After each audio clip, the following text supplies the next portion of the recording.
Well, there's no peace in this house of worship. New Era Detroit stages a protest that turns into a brawl. That video right there has since gone viral. Now, this is the same church that recently hosted Republican presidential nominee Donald Trump.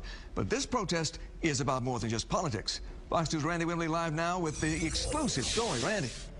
Yeah, guys, this has a lot more to do than just politics. New Era Detroit, they call it church accountability, taking congregations to task for not serving the community in their estimation as those churches should. They say something doesn't add up when a pastor makes a lot of money, drives a luxury car, and yet the people who live near his church are in poverty.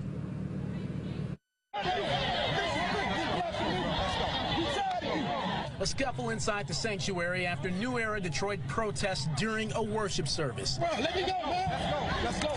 Zeke, the leader of the group, offered no apologies for the dust-up at Great Faith Ministries Saturday, only the reasoning behind it. This situation is bigger than just Wayne T. Jackson. This is about black churches and black pastors who live a lavish life on behalf of the people, and they're not giving back to their community. He's referring to Bishop Wayne T. Jackson, the wealthy pastor that welcomed Donald Trump, drives a Rolls Royce, and lives in a mansion. Zeke was there for the offering Saturday. When they started the offering at $1,000, and then they said if you don't got $1,000, then do $300.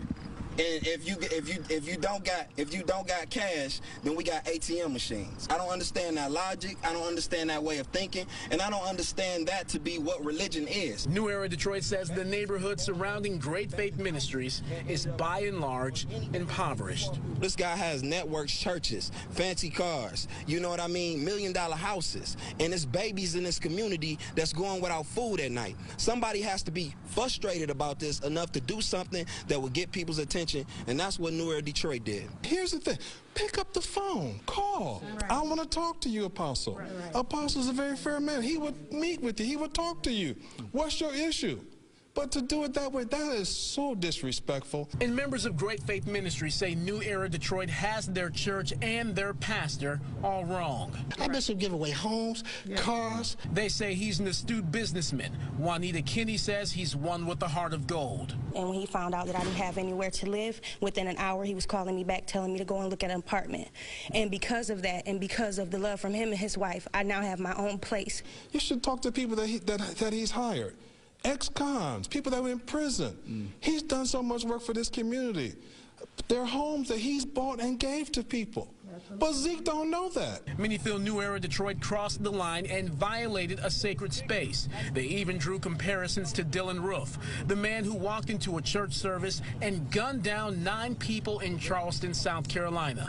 They can't come in here and think they're going to take over our service, have our women and children, mothers up in here terrified, and they're talking about that they are out there protecting the community. Right. This is a community up in here. Yeah, that's right. Hindsight is 2020. Given all this being said, would you do it all over again? Absolutely. We would definitely do it all over again. Would we tweak something? Absolutely. We would probably tweak up a few things and change it, but going back, no. We would definitely go in there again, and they better get their act together because we just might be back. Even so, the leader of New Era Detroit says he is open to having a sit-down with Bishop Wayne T. Jackson and the pastors of other churches that New Era Detroit has protested. Stay tuned. Hugh, Taryn. Well, Randy, I mean, $1,000 is a lot of money to ask for an offering, but you said about a conversation, but what does the New Era group want the bishop to do, and what do they plan to do if he doesn't? Well, you heard just in that last soundbite, they may show up here again. We don't know if that's going to happen, but he said that's something that they're definitely open to.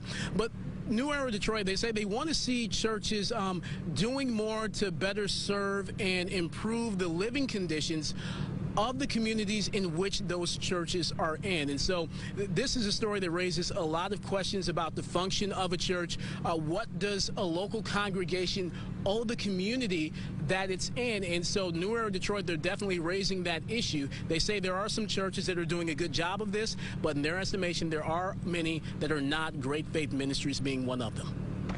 It is certainly interesting because we know he's not the only rich preacher out there. So obviously more to come on this one. Thanks, Randy.